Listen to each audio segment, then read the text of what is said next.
네, 11월 9일 월요일 오늘의 킹슈맨 시작합니다. 월요일에 만나는 뇌생남 김준우 변호사 모셨습니다. 안녕하세요. 네, 네, 안녕하세요. 뇌생남이라고 난점 정말 난데없어서 당황스러운데요. 네, 명백한 가짜뉴스입니다. 네, 가짜뉴스, 네. 가짜뉴스까지요. 자, 미국 대선 끝난 겁니까? 끝날 때까지 끝난 게 아니라는 요기베라의 생각이 드는데요. 네. 일단 정치의 사법화의 극명한 예인 연방 대법원까지 쭉 트럼프 대통령이 끌고 가지 않을까 싶습니다. 네, 트럼프 대통령의 선거는 끝나지 않은 것 같습니다. 첫 순서는 오늘 가장 핫한 인물을 만나보는 인물킹 시간입니다. 대역전 드라마로 미 대선에서 승리한 바이든 대통령 단선인, 월성 원전 압수수색으로 논란이 되고 있는 윤석열 검찰총장, 그리고 또다시 신당 창당을 제안한 안철수 대표입니다. 첫 번째 인물, 조 바이든 미국 대통령 당선인, 트럼프 대통령을 꺾고 미국 제46대 대통령으로 사실상 승리를 확정했습니다. MU원이 궁금한 프로필로 준비했습니다. 네, 맞습니다. 조 바이든 당선인 미국 역대 최고령 대통령이 되는 건데요. 궁금한 프로필로 한번 준비해 봤습니다. 여러분 들어보시죠. 레디 스타트! 네, 이름 조 바이든, 1942년 11월 20일 펜실베니아에서 출생. 아이스크림 찐 덕후로 소문난 바이든. 그의 나이 올해로 77세. 어린 시절 말 더듬이로 놀림받던 바이든은 끊임없는 노력으로 더듬는 습관을 조금씩 고쳐나가기 시작했다고 하네요. 학창시절 바이든 당선자는 정적인 공부보다는 활동적인 운동이 찰떡. 공부보다는 미식축구와 야구에 빠져 살았고 대학에서도 영어, 역사학, 정치학을 전공했지만 평균 학점은 C. 688명 중 506등을 했다는 사실.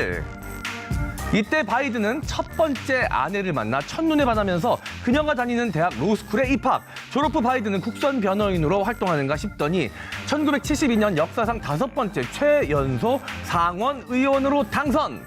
화려한 변신을 할 줄 알았지만 당선된 지 한 달이 되는 날 교통사고로 아내와 막내딸이 숨지고 두 아들은 중상을 입게 되면서 인생의 비극을 맞게 되는데요. 바이든은 두 아들 양육을 위해 정치 활동을 포기하려 했으나 기차로 90분 거리를 매일 출퇴근하며 육아와 의정 활동을 병행, 지역 주민은 물론 유권자들로부터 인기 스타로 등극을 하게 됩니다. 그 인기에 힘입어 백악관으로 눈을 돌린 바이든. 1988년 대선의 1차 도전. 하지만 이게 무슨 일인가요? 선거 유세 연설 일부 표절 사실 드러나 하차. 그러나 대권을 향한 야망을 포기하지 않고 20년 뒤인 2008년 대권 도전 재도전 선언. 하지만 5등이란 초라한 성적을 받고 그날 밤 사퇴. 이때 바이든의 은인이 등장했는데요. 오바마의 픽을 받아 부통령직을 역임하게 되며 두 사람의 프로메스 폭발. 첫 대선 도전 때 당선됐다면 최연소 대통령이 됐겠지만 삼수 끝에 당선되며 미국 역사상 최고령 대통령이 된 바이든입니다. I pledge to be a president who seeks not to divide, but unify. Who doesn't see red states and blue states, only sees the United States. My responsibility as president will be to represent the whole nation. And I want you to know that I'll work as hard for those who voted against me as those who voted for me. 네, 여기에 현직 대통령으로 28년 만에 재선에 실패한 트럼프와의 악연도 추가가 됐습니다. 지금까지 미국 46대 대통령 당선자 바이든의 궁금한 프로필이었습니다. 네, 잘 들었습니다. 당선인 연설하러 나올 때 어제요. 가볍게 뛰어나오는 모습이 있었잖아요. 정말 건강을 과시하는 모습이 있던데 당연히 일성으로 분열이 아닌 통합을 추구하는 대통령이 되겠다 이렇게 밝혔습니다. 바이든 시대, 트럼프 시대하고 어떻게 달라질까요? 일단은 어떤 정권이든 정당이 교체되는 정권 교체를 이뤘을 때는 그 이전 전임 대통령과는 완전히 반대로 가죠. 특히나 공화당과 민주당의 기본 정책이 너무나도 다르기 때문에 기본적으로 달라질 정책들이 많을 것 같습니다. 일단 트럼프 정부에서 진행했었던 국제기구의 무력화가 다 정상화될 것 같고요. 네. 그리고 기후나 환경에 관심이 많은 바이든 대통령 이제 내정자라고 봐야 될까요? 어쨌든 바이든 후보자 같은 경우는 일단 기후 변화나 이런 부분에 대해서 다시 이제 친환경 산업을 이제 중점적으로 육성하겠다라고 얘기를 했고 단기적으로는 유가가 상승할 겁니다. 왜냐하면 셰일 오일에 대해서 규제를 강화하겠다라고 했고 또 장기적으로 봤을 땐 다시 이란 핵 협상과 정상화를 하겠다고 해서 또 장기적으로 또 유가가 다시 하락할 수도 있는 그런 상황이 있고요. 일단 이런 부분에 있어서는 여러 가지로 예측 가능한 정권이 될 것이다. 있다라는 점에서는 주변 국가, 전 세계 국가들이 다 고무적으로 받아들일 것 같습니다. 네, 김진우 의원은 어떻게 보세요? 네. 일단 우창석 의원 말씀하셨듯이 이제 파리 기후 협약 같은 이제 주요 국제 질서에 복귀하는 수순을 밟을 거라고 보는 것은 네. 지구 전체를 위해 긍정적이지만 네. 그리고 이제 그 트럼프 대통령 자체가 미국 우선주의 또는 네. 미국 고립주의에 가까운 형태들을 많이 보였지만 기본적으로 미국의 국익을 위해서 움직인 거 아니겠습니까? 거기서는 뭐 민주당, 공화당이 차이가 없지 않을까. 네. 다만 조금 더 세련된 방식으로 미국을 국익을 위해서 좀 움직이는 스텝을 바이든 시대에는 밟지 않을까 싶습니다. 네, 어제 연설 보니까요. 그 연설 내용 중에서 아내하고 가족들 얘기 많이 하더라고요. 여성 얘기도 많이 하고요. 그러니까 특히 아내 질 바이든 그리고 부통령 카멀라 해리스 그리고 여동생인 그 발레라 해리스 얘기도 많이 하던데요. 결국은 통합의 최대 공약수가 가족과 여성이 되지 않을까 싶기도 합니다. 자, 문재인 대통령 축하 인사도 있던데요. 이것도 한번 짚어주실까요? 네, 문재인 대통령이 8일이었습니다. 네, 한미동맹을 상징하는 구호인 같이 갑시다를 담은 축하 인사를 보냈습니다. 문 대통령은 바이든 당선인과 이 카멀라 해리스 부통령 당선인을 태그하면서 우리의 동맹은 강력하고 한미 양국 간 연대는 매우 견고하다라면서 나는 우리 공동의 가치를 위해 두 분과 함께 일해 나가기를 고대한다라고 밝혔습니다. 이 문 대통령이 공식적인 외교 수단이 아닌 이 트위터로 바이든 당선인의 승리를 축하한 것은 이 도널드 트럼프 대통령이 현재 대선 결과에 승복하지 않고 있는 점 등을 고려한 결정으로 보입니다. 네. 강경화 외무부 장관이 어제 미국으로 출국했습니다. 아주 중대한 외교적 전환기인 만큼 바이든 당선인 측 인사들과 만남에 관심이 모아지고 있습니다. 강경화 장관의 발언 듣고 오시겠습니다. 이 의회 쪽이라든가 이런 학회 쪽에는 두루두루 인사들을 많이 만나서 어쨌든 좀 민감한 시기긴 하지만은 이 한미 관계를 더 굳건히 다지는 그런 계기를 만들기 위해서 유익한 대화를 많이 나누고 올 생각입니다. 일정 자체에 대해서는 구체적으로 뭐 지금 말씀드릴 수는 없는 상황이고요. 가서도 계속 좀 봐야 될 것 같습니다. 네, 이번 방미를 계기로 가능한 범위 내에서 바이든 측과 네트워크를 구축하겠다 이런 움직임이 보이는데 어떨까요? 네, 일단 이 만남은 일단 폼페이오 국무장관의 초청으로 만나게 됐고 네. 정확하게 임기가 지켜진다고 했을 경우에 내년 1월 20일까지는 현 트럼프 정부와 카운터 파트너가 이어집니다. 그렇기 때문에 이 부분에 대해서는 그때까지 한미 동맹의 그 공고히 구축하기 위해서 당연히 이야기를 나눠야 될 것이고요. 그리고 이제 정권 교체가 일어났으니까 당연히 바이든 예비 정부와도 이야기를 나눠야 됐고 섀도우 캐비넷이라고 하죠. 미국 같은 경우는 철저히 이제 캠프 때부터 꾸려진 인사들이 그대로 내각으로 꾸려지기 때문에 그 주요 인사들과도 만나볼 예정이다. 그리고 국무장관이라든지 미국의 국방부 장관이라든지 사실상 거의 다 내정이 되어 있습니다. 그 사람들과도 만약에 만날 수 있다면 만나고 오는 것이 한국 주요 정부 인사로서의 해야 할 도리라고 봅니다. 네, 그렇군요. 자, 당연히 여야 한 목소리로 한미 동맹 얘기합니다. 앞으로 한미 동맹 어떻게 전개될까요? 알 수 없는 부분이 여러 가지 있을 것 같습니다. 일단 꼭 한국에게 꼭 좋은 것만은 아닐 수도 있는데 예를 들면 네. 이제 한미 관계라는 건 기본적으로 지금 이제 좋아질 수 있는 거는 트럼프 대통령 재임 당시에 터무니없는 방위비 인상 요구에 대해서 좀 바이든 대통령 같은 경우 적절한 액수로 좀 감액하지 않을까라는 기대를 해볼 수는 있을 것 같아요. 하지만 한미 관계의 문제가 아니라 한미일 관계 혹은 미중 관계 속에서의 한중 관계 속에 어떤 위치, 어떤 외교적 포지션을 미국이 한국에게 요구할 것인가, 어떤 명세서를 발행할 것인가를 생각해 두면 좀 만만치는 않을 것이다라는. 근데 외교 관계라는 것이 사실 뭐 트럼프든 바이든든 항상 우리 같은 경우는 지정학적 위치 때문에 굉장히 어려움을 겪기 때문에 여전히 계속 만만치 않은 과제가 계속될 것이라고 보고 있습니다. 그러게요. 동맹을 중시하겠다는 얘기는 미국이 동맹을 중시할 테니 동맹도 미국을 중시해라 이 얘기일 테니까요. 자, 트럼프는 어떻습니까? 지금 트럼프 일단은 포기를 하지 못하겠다는 얘기를 하고 있겠는데 오창석 의원 입장에서는 어떻게 생각하는지 한번 짚어주실까요? 네, 일단 지금까지 이제 트럼프 대통령 같은 경우는 선거 불복의 제스처를 계속해서 보이고 있다라고 볼 수가 있고요. 여러 가지 시나리오가 있습니다. 여러 가지 시나리오가 있는데 일단은 12월 초에 이 선거인단이 선출이 되고 나서 이 선거인단이 정상적으로 투표를 진행해야 되는데 이 투표가 진행되지 않았을 경우에 이제 바뀌게 될 수가 있습니다. 역사상 두 번 경우가 있었다고 생각하고 1800년과 1820년도에 두 번 정도 이러한 경우로 있어서 뒤집어진 경우가 있었다고 합니다. 근데 그거는 사실 200년 전에 있었던 일이고 지금 현대 사회에 과연 그것이 이루어질 수 있을지 그리고 미국 국민들이 그걸 받아들일 수 있을지는 좀 더 지켜봐야 될 것 같은데 사실상 거의 가능성이 없는 영역에 도전하고 있다라고 볼 수도 있습니다. 네, 선거인단 매직 넘버가 270이잖아요. 네. 그러니까 290명이 현재까지 포함되어 있으니까 당선이 확정지었다고 봐야 될 수도 있겠다 싶은데 그 다음에 절차는 어떻게 되는지 한번 짚어주시죠. 네, 일단 바이든 후보 같은 경우는 벌써 이제 인수위원회를 꾸렸기 때문에 정상적으로 이제 계속해서 이제 행정부를 준비하고 있다고 볼 수가 있겠죠. 12월 8일 주별 선거인단이 완전히 확정이 되게 되겠고요. 그리고 12월 14일 말씀드렸던 주 선거인단 투표가 이루어지게 됩니다. 물론 법률적으로 선출된 선거인단은 그대로 자신의 정당을 대표하면서 투표를 해야 됩니다. 그리고 정상적으로 전차가 진행됐을 경우 2021년 1월 6일 연방의회 그리고 주 선거인단 투표 개표 결과를 승인하고 당선인을 최종 공표합니다. 앞서 말씀드렸다시피 1월 20일까지는 트럼프 네. 행정부의 임기니 그때 차기 대통령이 이제 취임하게 됩니다. 절차는 남아있다. 네. 자, 혹시나 트럼프가 선거 불복 후에 대법관 퇴거를 거부할 수 있다 이런 얘기도 나오게 되는데 이러면 어떻게 되는 근데 겁니까? 법적으로 보면 1월 20일까지 정해진 대로 모든 프로세스대로 움직인다면 이거는 당연히 끌어낼 수 있는 법적 근거가 있다고 지금 보도로 알려져 있는데 다만 이제 뭐 법원에 제소를 해가지고 선거인단 투표가 적시 안 될 경우에는 여러 가지로 이끌어지겠죠. 하지만 사실 트럼프 대통령은 극단적인 수사학과 달리 행동에 있어서 어느 정도 일응의 합리성을 보여줄 때가 있단 말입니다. 네. 예를 들어 굉장히 놀라운 사실이 지난 5명, 6명의 대통령 중에서 80년대부터 거슬러 올라가도 미국 대통령 중에 유일하게 새로운 전쟁을 일으키지 않은 대통령이 트럼프입니다. 아, 그런 면에서 네. 봤을 때도 트럼프가 이거를 퇴거를 거부하기보다는 네.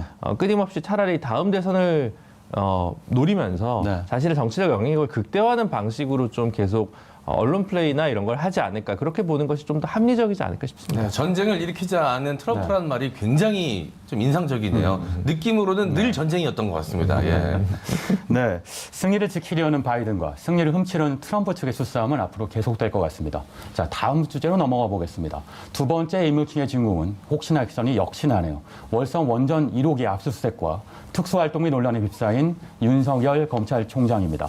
일단 지난 5일 검찰이 월성 1호기 경제적 평가 조작 의혹과 관련해 산업통상자원부와 한국수력원자력, 한국가스공사 등 정부기관을 전방위로 압수수색했습니다. 관련 사항을 MC 장원 의원이 전해주시겠습니다. 네, 윤석열 총장 이 정도면 저희 킹슈맨의 이 고정 멤버로 한번 모셔야 네. 되는 게 아닌가 싶은 생각이 들 정도로 자주 등장을 하십니다. 지난달 20일이었습니다. 감사원은 정부가 2018년 월성 원전 1호기의 경제성 평가를 축소하고 이를 감추기 위해 청와대 보고자료 등 444건을 무더기 삭제했다는 내용을 담은 이 감사 결과를 발표했었는데요. 이날 압수수색 대상이 된 곳은 2017년부터 18년 월성 1호기 경제성 평가 업무를 맡았거나 이 감사원 감사 과정에서 자료를 폐기하는 데 관여한 이들이 근무하는 장소입니다. 네, 월성 1호기 감사 무슨 일이 있었던 걸까요? 관련돼서 탈원전 정책 관련된 상징이 매우 크고요. 문재인 정부 매우 중요한 정책 중에 하나죠. 가동 등장 과정에서 어떤 일이 있었는지 오창석 의원님 짚어주시죠. 네, 가동부터 현재까지 일지로 좀 살펴볼 필요가 있을 것 같은데요. 일단 월성 1호기 같은 경우는 1983년에 가동이 시작됐다라고 볼 수가 있습니다. 당시 이제 설계될 때는 수명 만료 시점이 2012년이었고요. 2009년 4월 7천억 원 정도를 들어서 개보수 작업을 진행을 했습니다. 그리고 한국수력원자력 같은 경우는 계속 운전 인허가를 신청을 했었고요. 그 후로 이제 계속해서 가동이 되고 있었는데 2017년 6월이죠. 이제 8차 전력 수급 계획서를 통해서 가동 중단이 또 확정이 됐습니다. 그리고 12월에는 한수원 이사회에서 월성 1호기 조기 폐쇄를 결정을 했습니다. 그러던 것이 이제 2018년 감사원의 한수원 이사회 감사를 요구했었고 이것이 2020년 4월 발표가 됩니다. 감사원 감사 보고서 의결이 불발된 후에 보안 감사가 결정이 됐습니다. 10월 감사 결과가 발표됐고 국민의힘 측에서 네. 백운규 전 장관 등 관련자 12명을 검찰에 고발했습니다. 웬일인지 검찰은 발빠르게 압수수색에 들어갔고 지난 11월 5일이었습니다. 많은 행정기관들이 현재 압수수색을 당했습니다.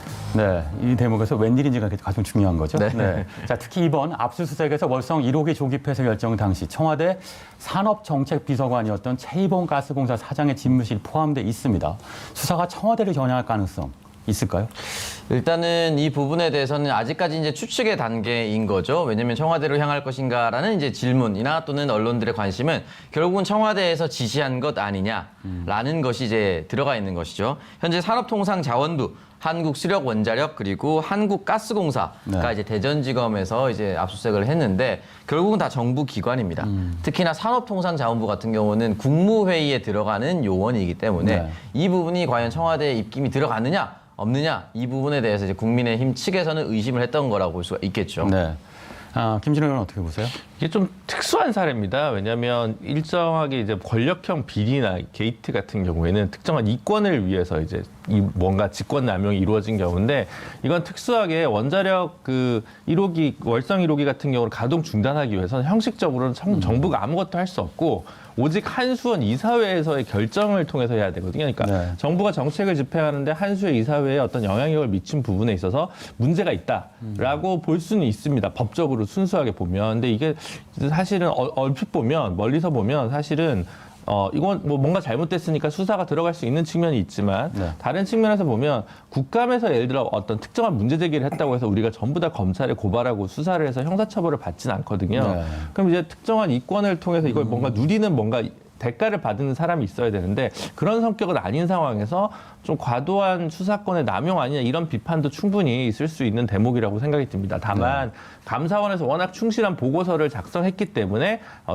대전지검에서 굉장히 신속한 속도로 영장 발부를 신청할 수 있었고 수사의 가속도를 내밀 수 있었던 측면은 분명해 보입니다. 네, 과도한 수사가 아니냐 이런 의혹도 있다는 말씀 짚어드렸고요. 시점도 그렇고 여러 가지 배경도 그렇고 뭔가 조국 전 장관 수사와 묘하게 겹치는 부분이 있습니다. 조 전 장관도 검찰 원전 수사를 비판하는 내용을 내밀었습니다. 네. 네, 조국 전 법무부 장관도 지난 8일이었습니다. 본인의 페이스북에 이와 관련된 글을 올렸는데요. 이 정책 결정 과정을 범죄로 보고 심판하겠다는 뜻이다. 이런 식이면 향후 정책에 대한 이 정무적 판단과 행정 재량 등은 극도로 위축될 것이다라는 본인의 의견을 남겼습니다. 네, 특히 5일 압수수색은 윤 총장이 국민이 원하는 진짜 검찰개혁은 살아있는 권력의 비리를 눈치 보지 않고 공정하게 수사하는 것이라고 발언한 지 불과 이틀 만에 이루어졌습니다. 여당도 이를 의식한 듯 상당히 격앙감된 반응을 보이고 있습니다. 네, 여당 인사들의 발언을 좀 정리해 봤습니다. 먼저 이낙연 더불어민주당 대표의 발언입니다. 지난 6일 더불어민주당 대표 최고위원회의에서 한 발언인데요.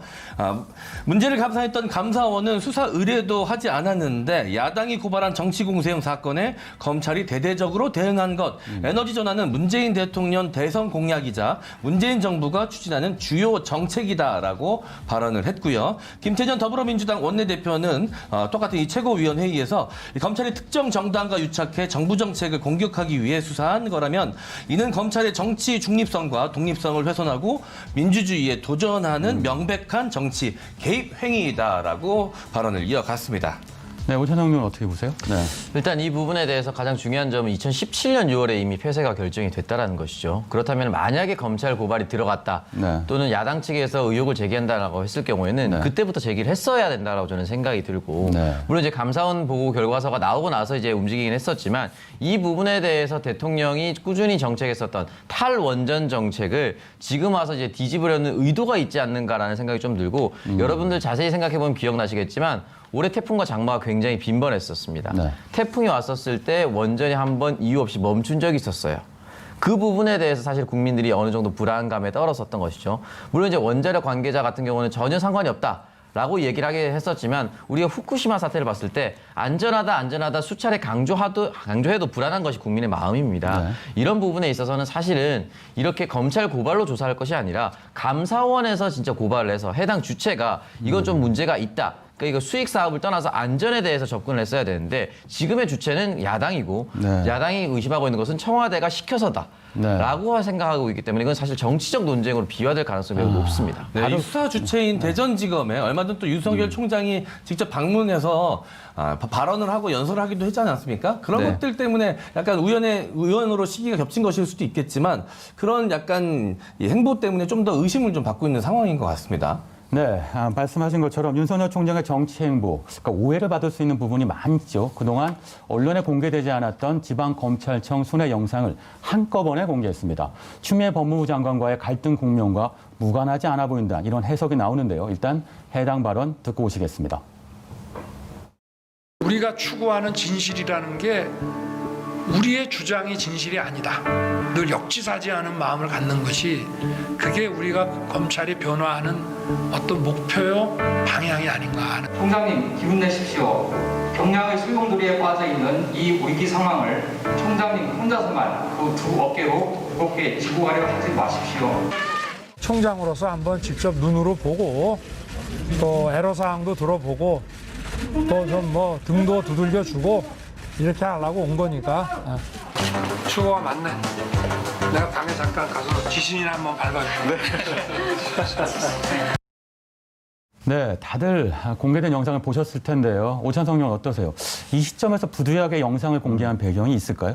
일단 지난 4일에 이제 검찰 TV를 통해서 공개됐고 검찰 측 입장은 그렇습니다. 이제 지난 2월부터 공개를 하려고 했었는데 코로나19 사태로 인해서 부득이하게 지연이 됐다라고 얘기를 했었는데 다만 좀 의심스러운 것은 지금 코로나 상황이 정리가 됐나요?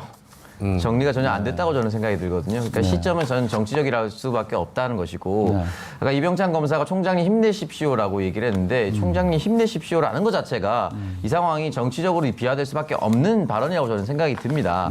무엇에 대해서 힘을 내라는 것이죠? 어떤 것에 대해서? 지금 검찰개혁의 주체는 국민입니다. 국민들이 가장 원하고 있는 사안이거든요. 이 부분에 대해서 검찰 내부에서 저렇게 총장님 힘내십시오라고 얘기하는 것 자체가 어떻게 보면 국민의 뜻을 거스르는 것처럼 보일 수도 있다. 사실 오해의 소지가 분명히 있는 발언인 것이다라고 저는 생각이 들고 다만 순회할 수 있는 거는 검찰총장의 권한이니까 할 수 있다고 봅니다. 자, 정치적 행보로 오해받을 수 있는 영상이다. 이런 뜻 같습니다. 자, 여기서 가만히 있을 추미애 장관이 아닙니다. 원전 수사 압수수색 하루 만에 칼을 빼들었습니다.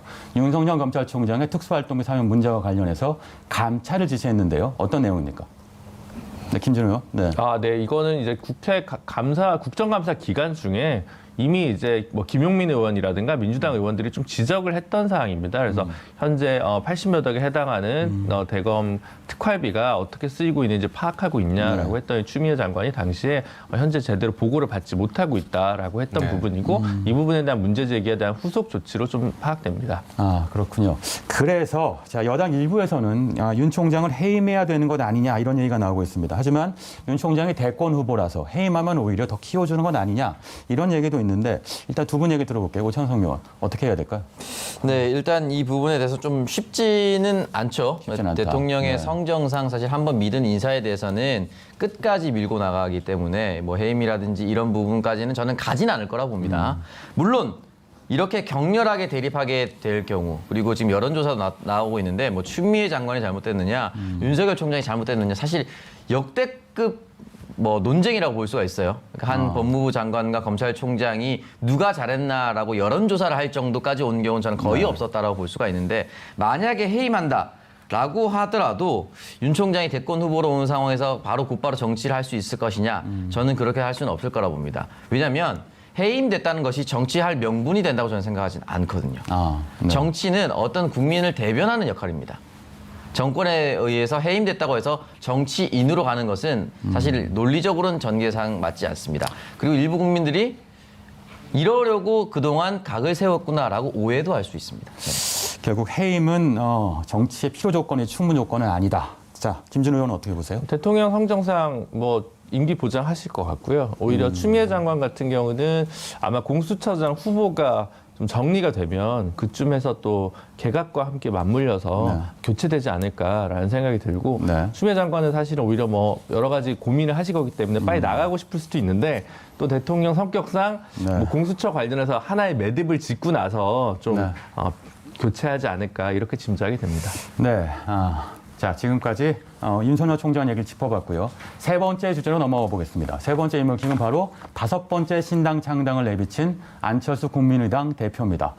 설마 또라고 하시는 분들도 계실 텐데요. 신당 창당 가능성이 다시 회자되는 건 지난 6일 발언 때문입니다. 먼저 발언 내용부터 살펴보시죠. 네, 안철수 국민의당 대표의 발언입니다. 지지 기반을 넓히고 비호감을 줄일 노력을 해야 한다. 그 방법의 하나가 새로운 플랫폼, 새로운 정당이다. 단순히 합치는 것만으로는 위기를 극복할 수 없다. 서로 모든 기득권을 내려놓고 새롭게 모이자라고 지난 6일 국민미래포럼 비공개 간담회를 통해서 발언을 했습니다. 네. 이 내년 4월 서울, 부산 이 보궐선거를 앞두고 제1야당인 이 국민의힘 김종인 비대위원 체제를 좀 흔들고 야권의 새 판을 짤 때 본인의 주도권을 좀 가져가겠다라는 의도로 지금 해석이 되고 있습니다. 네, 사실 과거에 반문연대에 대해서도 부정적이었어요. 그런데 심지어 서울시장 제도전에 대해서도 즉답은 피하고 있긴 한데 안철수 대표의 진짜 속내 뭘까요? 원래 여의도에서부터 옛날부터 아무도 알 수 없는 게 안철수의 생각이다라는 유명한 얘기가 있지 않습니까? 그래서 제가 알 길은 없지만 반문연대라는 표현 자체가 굉장히 네거티브에 기초하는 것이기 때문에 예전에 사실은 지금의 여권이 야권이었을 때 반-MB 연대도 선거에서 그렇게 효과적이진 않았습니다. 그래서 가치와 내용을 중심으로 연대를 해야지 단순한 누군가에 대한 반정립으로 한다고 해서 승리를 보증할 수 없다는 그냥 교과서적인 이야기를 되뇌인 게 아닌가 싶습니다. 네, 자 MC 장원 의원, 자 안철수 대표 생각은 알 수 없지만 창당의 과정은 짚을 수 있죠? 네, 맞습니다. 뭐 이 정도면 거의 뭐 창당 사랑꾼이라고 불러도 될 것 같습니다. 일단 이 안철수 대표가 거친 당만 해도 4개에 달합니다. 2014년 안 대표는 이 민주당과 합당해 새정치민주연합을 만들었지만 이 친문 친노계와의 갈등을 극복하지 못하고 2015년 12월 탈당을 했죠. 이후 2016년 2월 국민의당을 창당해 20대 총선에서 녹색 돌풍을 호남을 중심으로 일으켰습니다. 이를 토대로 그는 2017년 대선에 나섰지만 3위에 그치고 말았고 정치적 입지가 좁아진 안 대표는 2018년 유승민 전 의원이 이끌던 바른정당과 합쳐서 바른미래당을 만들었고요. 이후 2018년 6월 서울시장 선거에서 또다시 고배를 마신 뒤에 정치권을 떠났던 안 대표는 올해 2월 귀국을 해서 국민의당을 창당을 했습니다. 이 당마다 색깔이 있지 않습니까? 그리고 그 색깔에 맞는 옷을 또 선거 기간에 입는데 이 안철수 대표가 입었던 선거복만 이게 모아놔도 거의 이제 무지개가 완성되기 일보 직전입니다, 지금. 예. 내수 증진에 큰 도움이 되셨네요. 네. 네, 이 벤처 사업가 출신이어서 그럴까요? 거의 창업하듯 창당을 했던 것 같은데요. 일단 야권 재편을 주장한 안철수 대표에게 여야를 막론하고 비판적 목소리가 아주 큽니다. 특히 김종인 국민의힘 위원장 시큰둥한 반응을 보이는데요. 한번 들어보시죠. 네, 일단 김종인 위원장 같은 경우는 이제 지난 6일입니다. 이 안철수 대표에 대해서 이렇게 이야기를 남겼습니다. 뭘 하겠다는 걸 구체적으로 이야기를 해야 된다.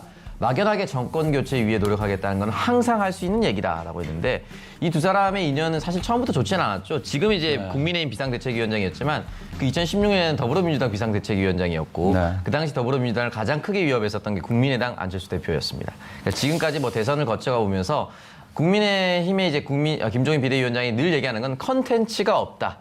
이 이야기를 처음부터 끝까지 계속하고 있습니다. 그렇군요. 자, MC 장원 의원, 일단 여당 의원들 반응이 더욱 부정적이잖아요. 특히 네. 정청래 의원 SNS 발언은 정말 뼈 때린다고 볼 수 있겠는데 한번 짚어주시죠.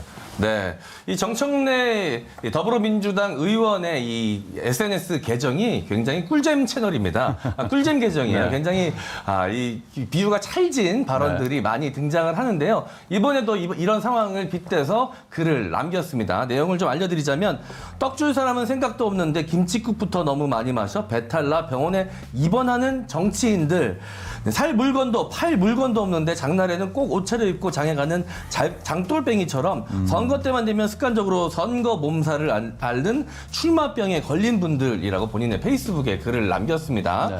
자, 이 정청래 더불어민주당 의원은 과거 이 총선에서 김종인 당시 민주당 비대위원장에게 공천이 되지 않으면서 본인은 굉장히 쿨하게 받아들이고 다른 후보의 선거 운동을 돕기도 하고 그런 약간 대인배적인 모습을 보인 적이 있기 때문에 이런 발언이 좀 어느 정도 좀 힘을 좀 받지 않나 이런 생각도 좀 듭니다. 네, 자 안철수 대표 그 창당 시점이요. 하필이면 늘 선거를 앞두고 있습니다. 안철수 대표 유독 선거에만 이렇게 예민한 걸까요? 그렇죠. 지방선거 2014년 지방선거를 앞두고 김한길 당시 대표랑 합당을 결의해서 새정치민주연합을 만들었고 그 후로 16년 총선 앞두고 국민의당을 만들었고 18년 지방선거를 앞두고 바른미래당 합당을 했고 2020년 총선을 앞두고 국민의당을 만들었으니까 대선 때만 빼고는 계속 이제 선거 때마다 만들었으니까 지금 스케줄대로는 22년 1월에 3월에 창당을 새로 하셔야 마땅한 게 이제 그동안에 맞는데 조금 흔들리시는 것 같아요. 항상 그 국면에서 가장 본인에게 유리할 수 있는 방정식을 좀 나름대로 찾아낸 선택이 아니었을까 싶은데 그 선택이 항상 적확했는지는 글쎄요, 뭐 한 2번 정도는 괜찮았고 2번 정도는 실패하지 않았나 싶은데 뒤로 올수록 조금 승률이 떨어지고 있는 측면이 있는 것 같습니다. 네, 알겠습니다. 자, 안철수 대표가 꺼낸 신당 창당 카드, 야권 연대 신호탄이 될지 걸림돌이 될지 지켜보겠습니다. 지금까지 인물킴이었습니다.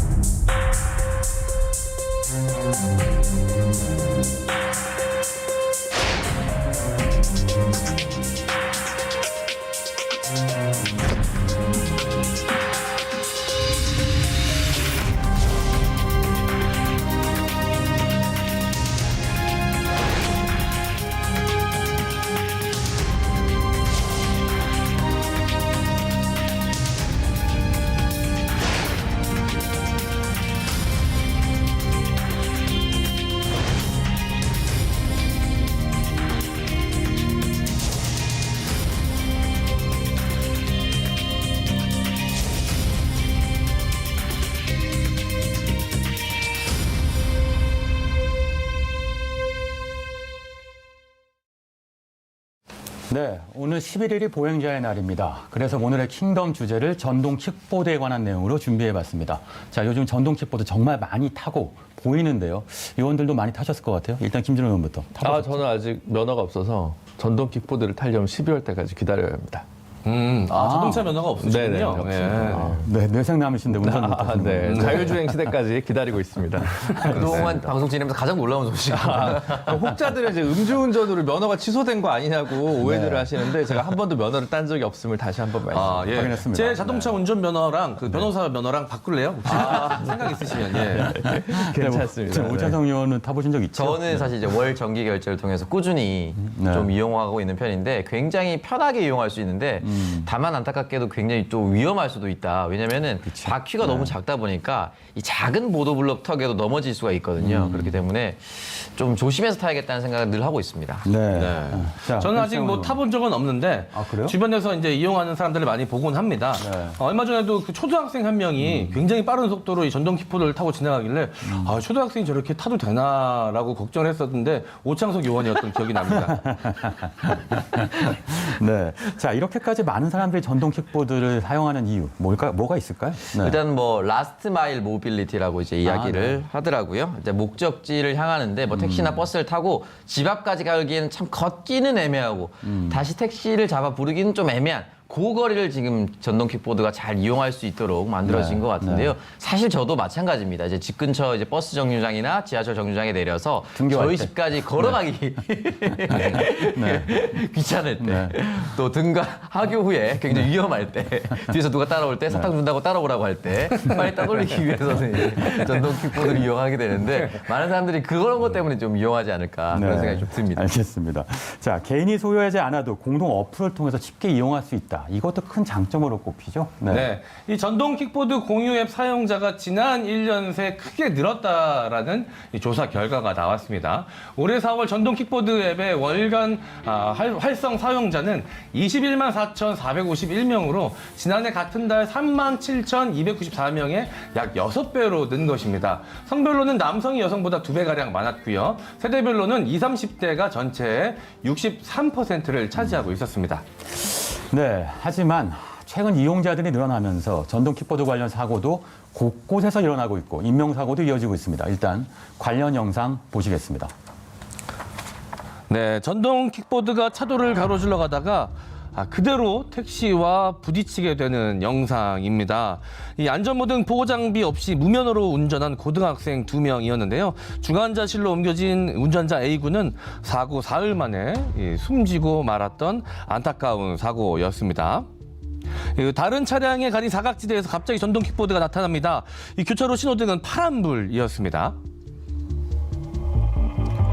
네, 지하 주차장을 나서다가 갑자기 등장한 이 전동 킥보드 운전자와 부딪히기도 하고 이 도로를 역주행해서 반대 차선으로 넘어가려는 이 전동 킥보드 운전자도 있었습니다. 정말 위험천만한 순간들이 늘 벌어지고 있었습니다. 자, 모두 이 안전모든 보호 장비 없이 운전을 한 사례였는데요. 이 갑자기 도로 위에 뛰어들어 사고를 일으키는 이 고라니에 비유해서 이 킥라니라는 신조어까지 생길 정도인데요. 이 전국의 이 공유 전동 킥보드는 모두 5만여 대라고 합니다. 예, 지난해보다 3배 넘게 늘어난 수치인데요. 올해 상반기 사고 건수는 지난해 같은 기간보다 60%가 넘게 늘었습니다. 최고 속도가 시속 25km인데요. 사실 웬만한 자전거보다 훨씬 더 빠릅니다. 네. 인도든 도로든 이 종횡무진이 달리고 있는 전동 킥보드를 많이 보게 됩니다. 네, 자 김진우 변호사, 음주운전, 동반 탑승, 인도 주행, 헬멧 미착용 다 불법일 텐데, 자 운전면허는 없지만 변호사시니까 이거 좀 설명해 주세요. 네, 기본적으로 현재까지 전동 킥보드는 이종 원동기로 이제 취급이 되기 때문에 차도로 기본적으로 다녀야 되고요. 그래서 인도나 자전거 도로로 다닐 경우 당연히 처벌 대상이 될 수 있습니다. 그리고 뭐 심지어 음주운전 같은 경우는 자전거라도 원래 애초에 음주운전은 처벌이 되도록 돼 있거든요. 네. 근데 이제 현실적으로 법의 규범력이랄까요, 범칙금이 제대로 작동하고 있지 않아서 네. 그렇지 뭐 규제 자체가 현재 전혀 없다고 말씀드릴 수는 없을 것 같습니다. 네, 네, 알겠습니다. 자, 급증하는 안전사고에도 관련 법규와 규제가 없는 점이 새로운 사회 문제로 부상 중이기도 합니다. 이런 상황에서 도로교통법 개정으로 12월 10일부터는 규제가 더 풀린다고 하던데 이거 짚어주시죠. 네, 사실 이 부분에 대해서 많은 분들이 이제 우려를 하고 있습니다. 지금 사고 영상도 함께 보셨는데 비단 청소년뿐만 아니라 성인의 사고도 굉장히 급증하고 있습니다. 그리고 혼자 넘어지는 경우도 굉장히 많아서 개인의 이제 신체가 이제 많이 훼손되는 경우도 있는데 도로교통법 및 자전거 이용 활성화에 관한 법률이 시행되는데 이렇게 될 경우에 13세 이상 무면허자도 이제 이용이 가능하게 된다라고 하고요. 중학생부터 이제 이용 가능하죠. 그리고 개인형 이동 장치로 분류가 되어서 자전거 도로 주행도 이제 가능해진다라고 합니다. 이 원동기 장치 자전거 분류가 오토바이에 가까웠다면 개인형 이동 장치는 자전거에 가까워지는 것입니다. 그만큼 훨씬 더 많은 사람들이 훨씬 더 어린 나이부터 이용할 수 있다라고 볼 수가 있는데요. 일단 이 부분에 대해서는 법적 지위를 조금 더 정리해보자라는 취지로 이렇게 법률 개정이 이루어질 예정이라고 합니다. 네, 여기서 많은 분들이 기다리시는 킹덤 퀴즈 나갑니다. 다음 중 이 개정안이 시행되는 12월부터 이 전동 킥보드를 탈 수 있는 사람은 누구일까요? 자, 보기 보시죠. 자, 1번 동백꽃 필 무렵의 김강훈 배우. 자, 2번 7번 방의 기적에 출연했던 갈소원 배우. 자, 3번 아동복 착용이 가능한 오창석 요원. 자, 이 중에서 탈 수 있는 사람은 누구일까요? 정답 오창석 요원이 한번 맞춰보시죠. 일단은 아동복 착용이 가능하지만 저는 일단 월 정기경제로 이미 이용을 하고 있었기 때문에 저는 아닌 것 같고요. 네. 갈수원 배우 같은 경우는 등장한 지 꽤 오래됐습니다. 제가 앞서 이제 중학생부터 이용 가능하다고 했었는데 갈수원 배우는 제가 알기로 이미 중학생인 걸로 알고 있습니다. 네. 그래서 이 정답은 1번 김강훈 배우님입니다. 1번이요? 네. 다시 한번 기회를 드리겠습니다. 1번 확신하십니까? 예. 네, 축하드리겠습니다. 틀리셨습니다. 네, 정답은 2번, 이 갈소원 배우입니다. 이 갈소원 배우가 7번 방의 기적에 출연할 때만 해도 굉장히 앳된 어린이였는데요. 지금은 이제 중학생이라고 합니다. 폭풍 성장을 이뤘고요. 그래서 지금은 개정된 후에도 탈 수 있는 상황이 됐고요. 3번 오창석 요원도 탈 수 있죠. 당연히 나이가 충분하기 때문에 탈 수 있지만 신분증을 소지하지 않으면 혹시라도 오해받을 수 있기 때문에 신분증을 소지하지 않으면 탈 수가 없습니다. 네, 이렇게 면허 조항이 사라지고요. 이용 가능의 연령대가 낮아지고 있잖아요. 그러니까 걱정이 더 늘 수밖에 없는데 어떻습니까? 네, 일단 앞서 말씀드렸다시피 사실은 이제 작은 방지턱에서도 이제 굉장히 위험한 상황이 연출될 수 있기 때문에 이 부분에 대해서는 저는 경각심을 가질 수 있는 캠페인이 좀 필요하다라고 생각이 들고 가끔씩 이제 중학생, 고등학생, 대학생을 가리지 않고 이 커플끼리 2명이 한 대의 킥보드를 이용하는 경우도 저는 굉장히 많이 봤습니다. 사실 원칙적으로는 1명이 이용해야 하는 것이고요. 2명이 이용했을 경우에는 이 전동 킥보드가 훨씬 더 무거워져서 돌발 상황에 대처하기도 힘들고 사실 두 사람이 앞뒤로 이제 운전하다 보면 또 얘기를 하다가 또 딴 생각에 빠질 경우도 있습니다. 그렇기 때문에 이런 여러 가지 사안에 대해서 경각심과 주의, 안내를 할 수 있는 캠페인이 좀 병행됐으면 좋겠다는 생각 가지고 있습니다. 네, 자 김진우 의원, 이용자가 늘면 사고가 많아지고요. 당연히 보험 관련된 관심이 늘어나잖아요. 자동차처럼 전동 킥보드에도 보험이 있겠죠? 아직까지는 없었는데 현재 그 정부 당국에서 이거를 새로 만드는 상품 이제 개발을 하고 의무화를 시킬 계획이 있다고 합니다.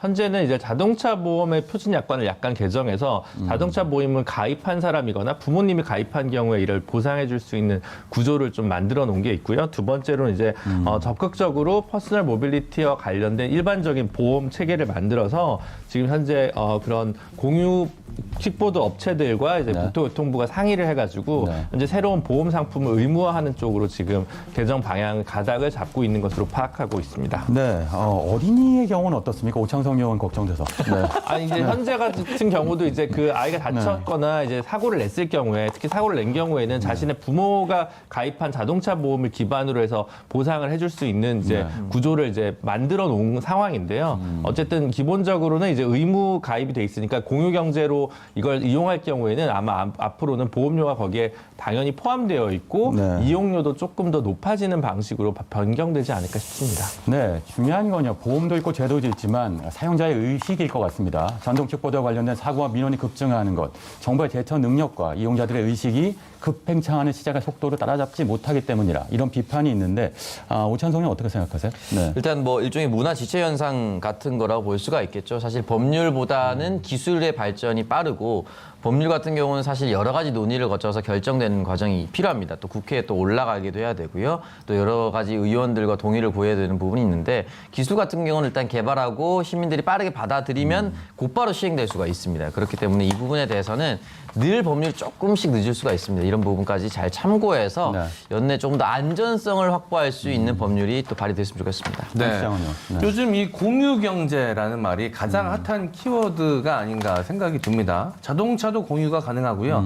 전동 자전거도 공유가 가능하고 이 전동 킥보드도 공유가 가능합니다. 하지만 이 생명과 안전은 공유가 안 됩니다. 이 사용자분들이 이 사실을 항상 유념하시고 좀 안전하게 타셔야 될 것 같습니다. 네, 앞으로 전동 휠, 전동 킥보드 같은 다양한 휴대용 친환경 교통수단이 나올 겁니다. 이러한 퍼스널 모빌리티를 총괄할 수 있는 관리법이 필요할 것 같은데 어떨까요? 네, 국토교통부에서도 이미 개인형 이동수단 이용 활성화에 관한 법률이라는 걸 이제 가칭 준비하고 있다고 이제 발표한 바가 있고요. 근데 이제 법만 만들어진다고 되는 문제는 아니기 때문에 왜냐하면 자전거 도로로 주로 이제 다니도록 하는 것이거든요. 기본적으로 인도로 다닐 수 없게 하는데 자전거 도로가 사실 그렇게 인도랑 경계도 그렇고 되게 좀 애매한 부분이 있습니다. 그래서 지금 서울시 같은 경우도 지금 이제 이와 관련된 전용 도로를 만들겠다. 퍼스널 모빌리티를 위한 사실 이건 뭐 공유 킥보드도 있지만 뭐 전동 휠이라든가 또 몇 가지 대체 수단들이 있지 않습니까? 그래서 그에 관한 행정적인 어떤 인프라의 구축 이런 것들도 굉장히 중요해 보입니다. 알겠습니다. 자, 오늘 편리함의 산물, 도로 위의 무법자란 주제로 전동 킥보드에 대한 얘기를 나눠봤습니다. 오늘의 킹덤 오록 이렇게 제시해 봅니다. 혁신과 편리 사이를 질주하는 전동 킥보드. 안전의 브레이크는 과연 어디에? 자, 여러분도 한 번쯤 생각해보는 시간을 가졌으면 하고 안전운전 하시기 바랍니다. 자, 김준우, 오찬성 의원은 여기서 인사드리겠습니다. 두 분 수고하셨습니다.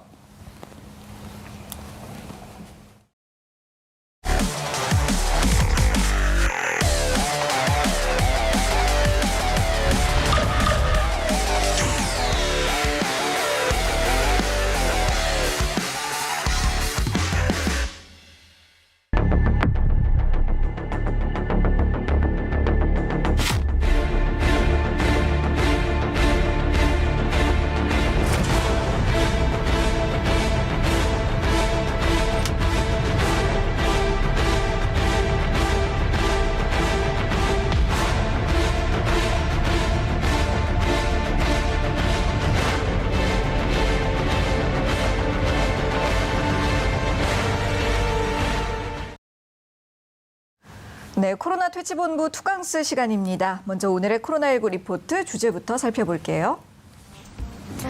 수도권 거리두기 1.5단계 격상. 바이든 이후 코로나19 대응은? 네, 오늘 이런 주제들에 대해서 이야기를 나눠볼 텐데요. 시작하기 전에 이 코로나 확진자 현황부터 짚어보겠습니다.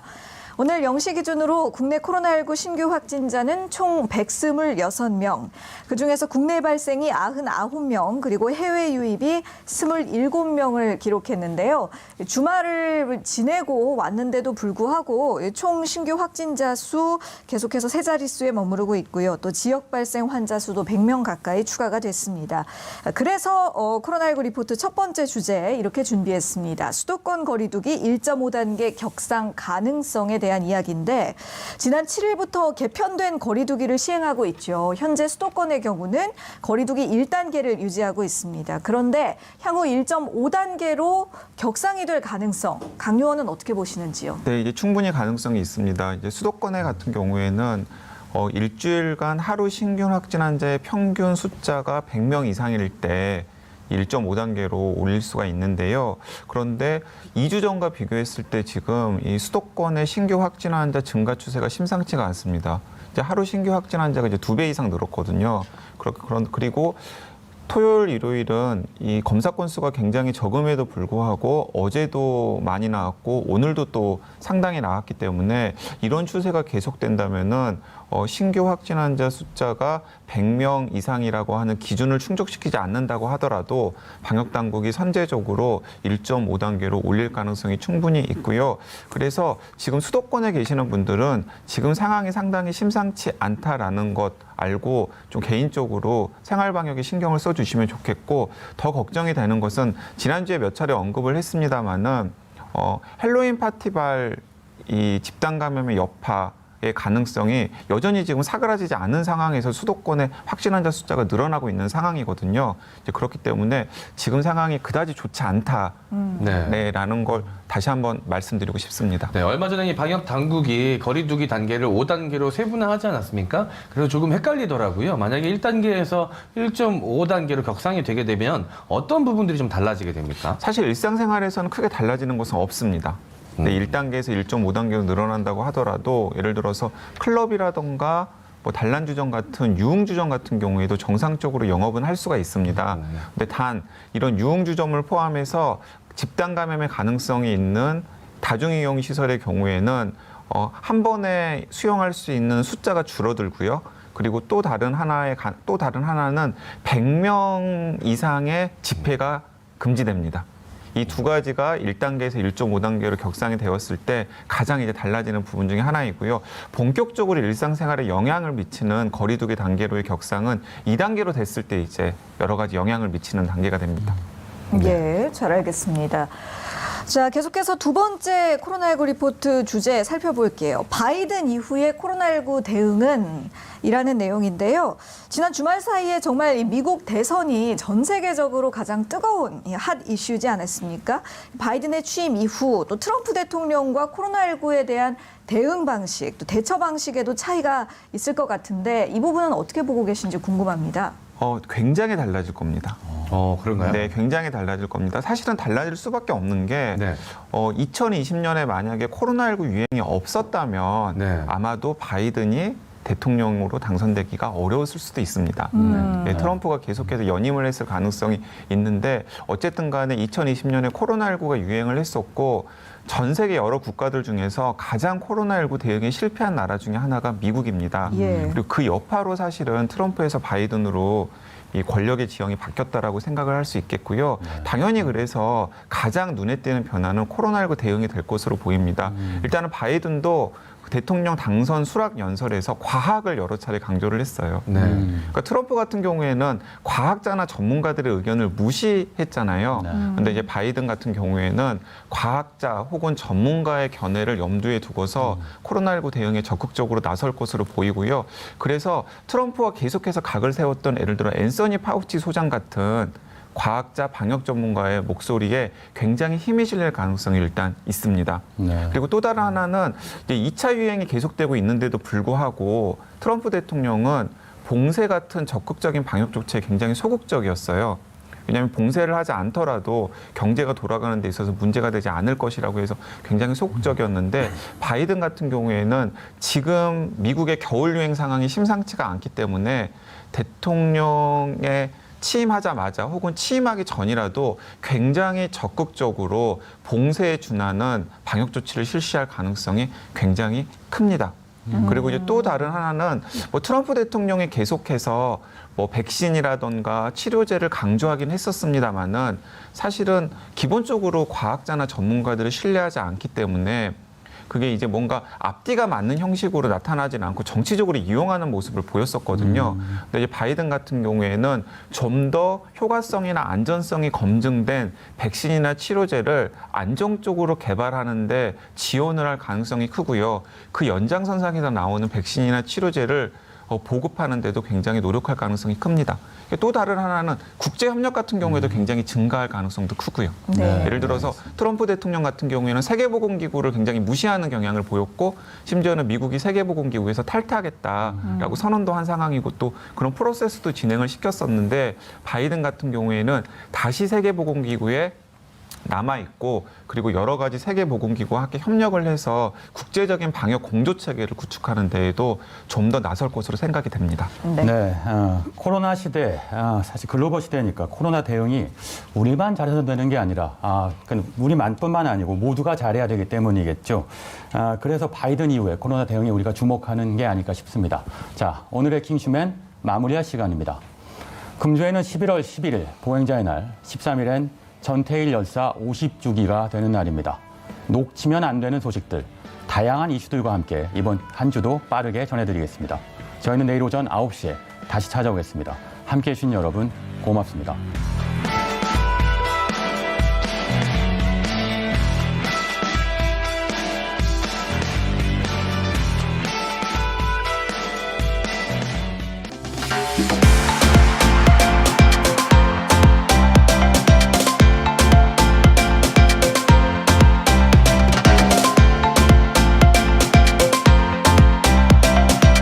TBS